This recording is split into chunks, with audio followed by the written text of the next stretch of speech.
taliska Mareykanka ee Afrika ayaa sheegay in 16kii bishan Juun oo ku beegan Axadii ay laba weerar ka geysteen gudaha Soomaaliya.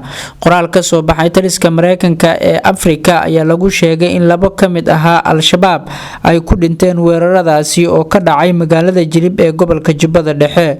Warka Mareykanka ayaa intaas ku daray in uusan jirin khasaare ay duqeymahaasi u geysteen dadka rayidka ah ee ku nool magaalada Jilib iyo hareeraheeda. Duqeynta Mareykanka ayuu taliska Africom ku sheegay in ay ka qayb tahay howlgallada Mareykanka ee lagu caawinayo dowladda Soomaaliya iyo ciidamada AMISOM.